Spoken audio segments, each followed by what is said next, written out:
गीता जी का पहला अध्याय। श्री ओम नमो भगवते वासुदेवाय। वासुदेव विश्वेश्वराय। आदि पुरुष अपरंपार अलेख पुरुषाय नमः। दोहा। जगत बंधु ज्योति स्वरूप जे की जन्निहार। हरि यश मांगन आयो दास प्रभु के द्वार। गीता जी का पहला अध्याय। जब कौरव पांडव महाभारत के युद्ध को चले तब राजा धृतराष्ट्र ने कहा कि मैं भी युद्ध को देखने चलूंगा। तब श्री व्यास जी ने कहा कि हे राजन, नेत्र के बिना आप क्या देखोगे। राजा धृतराष्ट्र ने कहा कि देखूंगा नहीं तो श्रवण तो करूंगा। तब व्यास जी ने कहा कि हे राजन, तेरा सारथी संजय जो कुछ महाभारत के युद्ध की लीला कुरुक्षेत्र में होगी सो यहाँ बैठे ही श्रवण कराएगा। व्यास जी के मुख से यह वचन सुन संजय ने विनती करी कि हे प्रभु, यहाँ हस्तिनापुर में बैठे कुरुक्षेत्र की लीला कैसे जानूंगा और राजा को किस भांति कहूँगा।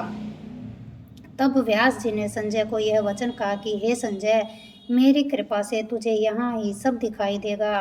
व्यास जी के इतना कहते ही संजय की दिव्य दृष्टि हो गई और बुद्धि भी दिव्य हो गई। अब आगे महाभारत का कौतुक कहते हैं, सो सुनो। 7 अक्षौहिणी सेना पांडव की और 11 अक्षौहिणी सेना कौरवों की, ये दोनों सेनाएं कुरुक्षेत्र में जब एकत्रित हुई तब धृतराष्ट्र ने पूछा कि हे संजय, धर्म के क्षेत्र कुरुक्षेत्र में युद्ध की इच्छा से एकत्र हुए मेरे और पांडवों के पुत्रों ने क्या किया। संजय ने कहा, पांडवों की सेना को व्यूहित देखकर दुर्योधन आचार्य द्रोण के समीप जाकर कहने लगे कि हे आचार्य, देखिए आपके शिष्य बुद्धिमान द्रुपद पुत्र ने पांडवों की बड़ी सेना की कैसी व्यूह रचना की है।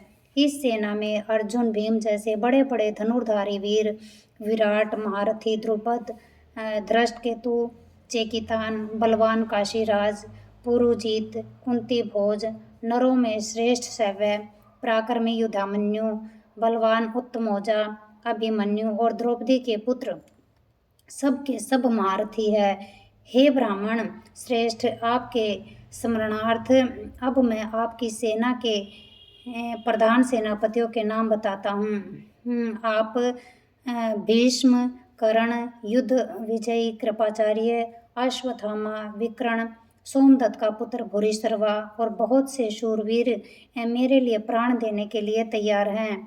ये लोग शस्त्र चलाने में अति निपुण हैं। हमारी सेना को जिसके भीष्म रक्षक है अपरिमित बल है और उनकी सेना जिसके भीम रक्षक है थोड़ा बल है। अब आप सब अपने अपने मोर्चों पर सावधान रहकर सेनापति की रक्षा कीजिए। भीष्म पितामह ने दुर्योधन को प्रसन्न करते हुए और ऊंचे स्वर से गरजते हुए शंख बजाया। फिर वहां चारों ओर शंख, नगाड़े, ढोल, गोमुख आदि बाजे बजने लगे, जिनका बड़ा भयंकर शब्द हुआ। जिसके अनंतर श्री कृष्ण और पांडव अर्जुन ने दिव्य शंखों को बजाया। श्री कृष्ण ने 5 जन्य और अर्जुन ने भी देवदत्त नामक शंख को और भीषण कर्म करने वाले भीम ने पौंड्रक नामक बड़े शंख को बजाया।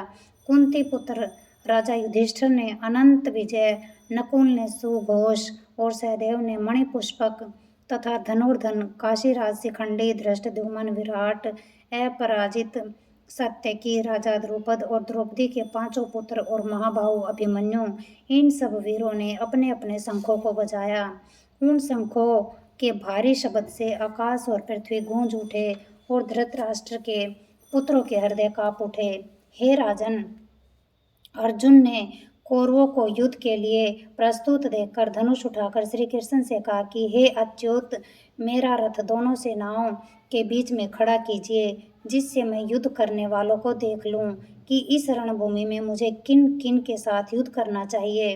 दुर्बुद्धि दुर्योधन से प्रीति करने वाले जो युद्ध के लिए यहाँ एकत्रित हुए हैं उनको देखूंगा।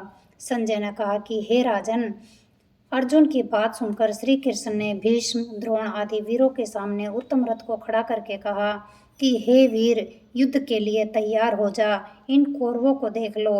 अर्जुन ने चाचा, बाबा, गुरु, मामा, भाई, पुत्र, पौत्र, मित्र, ससुर और स्वजनों को शस्त्रों से सुसज्जित खड़े देखा और उसने इन दोनों सेनाओं में अपने ही सब बंधुओं को देखकर परम दयाद्र हुए ये वचन कहे कि हे श्री कृष्ण, युद्ध की इच्छा से आए हुए इन अपने बंधुओं को देख मेरे अंग ढीले होते जाते हैं और मुख सूखा जा रहा है। मेरा शरीर बेकल होता है, गांडीव हाथ से गिरा जाता है। हे केशव, मुझ में यहाँ खड़े रहने की सामर्थ्य नहीं है और सब लक्षण मैं उल्टे देख रहा हूँ और संग्राम में अपने सब जनों का वध करके कोई लाभ नहीं होगा। हे कृष्ण, मैं जीत, राज्य और सुख भी नहीं चाहता हूँ। हे प्रभु, हमको राज्य, भोग और जीवन से क्या काम है, क्योंकि जिनके लिए राज्य, भोग और सुख की इच्छा की जाती है वे सब इस युद्ध में प्राण और धन की इच्छा छोड़ मरने को तैयार हैं। और आचार्य, पिता, पुत्र, पितामह, माता, ससुर, पौत्र, साले और संबंधी ये सब मुझे मारे तो भी हे मधुसूदन, मैं इन्हें मारने की इच्छा नहीं करूँगा। हे जनार्दन, त्रिलोकी के राज्य के लिए भी मैं इन्हें मारना नहीं चाहता, फिर इस पृथ्वी के राज्य के लिए तो कहना ही क्या। हे जनार्दन, धृतराष्ट्र के पुत्रों को मारकर हमारा क्या भला होगा, इसलिए हमें अपने भाई धृतराष्ट्र के पुत्रों को मारना अनुचित है। हे माधव, सब जनों को मारकर क्या हम सुखी हो सकते हैं? ये सब लोभ के वशीभूत है और कुल के नाश करने तथा मित्रद्रोह करने में पाप को नहीं देखते। कुल नाश के दोष को जानते हुए भी हमको इस पातक से क्यों नहीं दूर रहना चाहिए? कुल का नाश होने से कुल के प्राचीन धर्म नष्ट हो जाते हैं, फिर धर्म नाश होने से कुल में पाप बढ़ता है।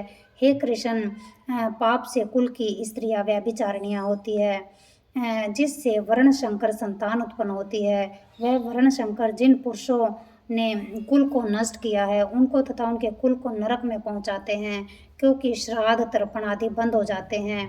वर्ण शंकर बनाने वाले दोषों से कुल ध्वंसकों के जाति धर्म और कुल धर्म निरंतर नाश हो जाते हैं। हे जनार्दन, मैंने बराबर सुना है कि कुल धर्म नष्ट होने से निश्चय ही नरक वास करना पड़ता है।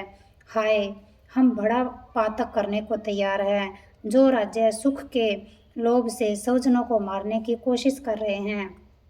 शास्त्रों को धारण किए हुए धृतराष्ट्र के पुत्र यदि मुझे शस्त्र रहित और उपायहीन को रणभूमि में वध कर डाले तो मेरा बहुत कल्याण हो। संजय ने कहा कि हे राजन, यह कहकर दुखित होकर अर्जुन ने धनुष बाण फेंक दिया और रथ के पिछले भाग में जा बैठा। इति श्रीमद्भगवद्गीतासु उपनिषत्सु ब्रह्मा विद्या योग शास्त्रे श्री कृष्ण अर्जुन संवादे विषाद योगिनाम प्रथमो अध्याय समाप्त। पहले अध्याय का मातम्य। एक समय पार्वती जी ने पूछा कि हे महादेव जी, किस ज्ञान के बल से आपको संसार के लोग शिव शंकर कहकर पूछते हैं? मृगछाला ओढ़े, अंगों में शमशानों की विभूति लगाए, गले में सर्प और मुंडों की माला पहने हुए हो, इनमें तो कोई भी पवित्र नहीं। फिर आप किस ज्ञान से पवित्र हो, वह आप कृपा करके कहिए। श्री महादेव जी बोले कि हे प्रिय, सुनो, गीता ज्ञान को हृदय में धारण करने से मैं पवित्र हूँ और उस ज्ञान से मुझे बाहर के कर्म व्याप्त नहीं है। तब पार्वती ने कहा कि हे भगवान, जिस गीता ज्ञान की आप ऐसी स्तुति करते हैं उसके श्रवण करने से कोई कृतार्थ भी हुआ है? तब महादेव जी ने कहा कि इस ज्ञान को सुनकर बहुत से जीव कृतार्थ हुए हैं और आगे भी होंगे। मैं तुझको एक पुरातन कथा कहता हूँ, तू श्रवण कर। एक समय पाताल लोक में शेष नाग की सैया पर श्री नारायण जी नैन मूंद कर अपने आनंद में मगन थे। उस समय भगवान के चरण दबाती हुई श्री लक्ष्मी जी ने पूछा कि हे प्रभु, निद्रा और आलस्य उन पुरुषों को व्यापता है जो जीव तामसी है, फिर आप तो तीनों गुणों से अतीत हो, आप जो नेत्र मूंद रहे हो, यह मुझको बड़ा आश्चर्य है। श्री नारायण जी बोले कि हे लक्ष्मी, मुझको निद्रा आलस्य नहीं व्यापता। एक शब्द रूप जो भगवत गीता है उसमें जो ज्ञान है उसके आनंद में मगन रहता हूँ। जैसे 24 अवतार मेरे आकार रूप है, वैसे ही ये गीता शब्द रूप अवतार है। इस गीता में यह अंग है, 5 अध्याय मेरा मुख है, 5 अध्याय मेरी भुजा है, 11वां अध्याय मेरा हृदय और मन है, 16वां अध्याय मेरा उदर है, 17वां अध्याय मेरी जंघा है, 18वां अध्याय मेरे चरण हैं। सब गीता के जो श्लोक हैं सो मेरी नाड़ियाँ हैं, और जो गीता जी के अक्षर हैं सो मेरे रोम हैं। ऐसा जो मेरा शब्द रूपी गीता ज्ञान है, जिसके अर्थ मैं हृदय में विचारता हूँ और बहुत आनंद को प्राप्त होता हूँ। श्री नारायण जी ने कहा कि हे लक्ष्मी, गीता ज्ञान को सुनकर बहुत से जीव कृतार्थ हुए हैं, सो तू भी सुन। शूद्र वर्ण एक प्राणी था जो चांडालों के कर्म करता था और तेल लवण का व्यापार करता था। उसने बकरी पाली। एक दिन वह बकरी चराने को वन में गया और वृक्षों के पत्ते तोड़ने लगा। वहाँ सर्प ने उसे डस लिया, जिससे तत्काल उसके प्राण निकल गए। मरकर उसने बहुत नरक भोगे। फिर बैल का जन्म पाया। उस बैल को भिक्षुक ने मोल ले लिया। वह भिक्षुक उस पर चढ़कर सारा दिन मांगता फिरे। जो कुछ भिक्षा मांग कर लावे वह कुटुंब के साथ मिलकर खावे। वह बैल सारी रात द्वार पर बंधा रहे, उसके खाने पीने की खबर न लेवे। कुछ थोड़ा सा भूसा उसके आगे डाल देवे। जब दिन चढ़े फिर बैल पर चढ़कर मांगता फिरे। कई दिन गुजरे तो वह बैल भूख का मारा गिर पड़ा और उसके प्राण नहीं छूटे। नगर के लोग देखा करे, कोई तीर्थ का फल दे, कोई व्रत का फल दे, पर उस बैल के प्राण नहीं छूटे। एक दिन गणिका आई। उसने मनुष्य से पूछा कि यह भीड़ कैसी है, तो उन्होंने कहा कि इसके प्राण नहीं जाते, अनेक पुण्यों का फल दे रहे हैं तो भी इसकी मुक्ति नहीं होती। तब गणिका ने कहा, मैंने जो किया है उसका फल इस बैल के निमित्त दिया। इतना कहते ही बैल की मुक्ति हुई। तब बैल ने एक ब्राह्मण के घर जन्म लिया। पिता ने इसका नाम सुशर्मा रखा। जब वह बड़ा हुआ तो पिता ने इसको पढ़ाया। तब उसको पिछले जन्मों की सुध रही थी। इसने एक दिन मन में विचार किया कि जिस गणिका ने मुझे बैल की योनि से छुड़ाया था उसका दर्शन करो। विप्र चलता चलता गणिका के घर गया और कहा, तू मुझे पहचानती है? गणिका ने कहा, मैं नहीं पहचानती। तू कौन है? मेरी तेरी क्या पहचान है? तू विप्र और मैं एक वेश्या। तब विप्र ने कहा, मैं वही बैल हूँ जिसको तुमने अपना पुण्य दिया था। तब मैं बैल की योनि से छूटा था। अब मैंने विप्र के घर जन्म लिया है। तू अपना वह पुण्य बता।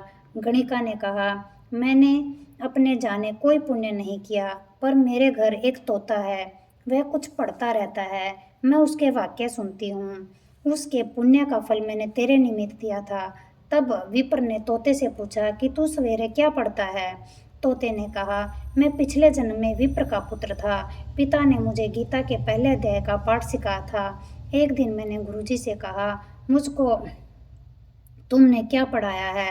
तब गुरुजी ने मुझे शाप दिया कि तू सुआ हो जा। तब मैं सुआ हुआ। एक दिन फंदक मुझे पकड़ कर ले गया। एक विप्र ने मुझे मोल ले लिया। वह विप्र भी अपने पुत्र को गीता का पाठ सिखाता था। तब मैंने भी वह पाठ सीख लिया। एक दिन विप्र के घर चोर घुस पड़े। उनको धन प्राप्त न हुआ तो पिंजड़ा उठा ले गए। उन चोरों की यह गणिका मित्र थी। मुझे इसके पास ले आए। सो मैं नित्य गीता जी के पहले अध्याय का पाठ करता हूँ। वही यह गणिका सुनती है, पर इस गणिका की समझ में नहीं आता। जो मैं पढ़ता हूँ वही पुण्य तेरे निमित्त दिया था। सो हे लक्ष्मी, गणिका ने भी भले काम ग्रहण किए। नित्य प्रति स्नान करे और गीता के पहले अध्याय का पाठ करे। इससे उसकी मुक्ति हुई। श्री नारायण ने कहा कि हे लक्ष्मी, जो कोई अजान कर भी गीता का पाठ करे या श्रवण करे उसको भी मुक्ति मिलेगी। जो गीता गीता जी गीता जी की आरती। ओम जय गीता माता मैया, जय गीता माता, सुख करनी दुख हरनी तुमको जग गाता। ओम जय गीता माता, अज्ञान मोह ममता को छिन में नाश करे, सत्य ज्ञान का मन में तू प्रकाश करे। ओम जय गीता माता, शरण तेरी जो आवे तेरी मति ग्रहण करे, पाप ताप मिट जावे निर्भय भव सिंधु तरे। ओम जय गीता माता, रण क्षेत्र में अर्जुन जब शोकाधीर हुआ, कर्तव्य क्रम तज बैठा बहुत मलिन हुआ। ओम जय गीता माता, तब कृष्णचंद्र के मुख से तुमने अवतार लिया, तत्वात समझा कर उसका उद्धार किया। ओम जय गीता माता, श्रीरजनं ते मर्ते आत्मा अविनाशी, शरीर को दुख व्यापे आत्मा सुख राशि। ओम जय गीता माता। अतः शरीर की ममता मन से त्याग करो, आत्म ब्रह्म को चिन्हो उसे अनुराग करो। ओम जय गीता माता। निष्काम कर्म नित करके जग का उपकार करो, फल वांछा को त्यागो सद्व्यवहार करो। ओम जय गीता माता। मन को वश में करके इच्छा त्याग करो, निष्काम जग में रह के हरि से अनुराग करो। ओम जय गीता माता। यह उपदेश तेरे जो नर मन में लावे, भगवान भव सागर से वह क्यों ना तर जावे। ओम जय गीता माता। जय गीता माता। श्री जय गीता माता। सुख करनी दुख हरनी तुमको जगगाता। ओम जय गीता माता।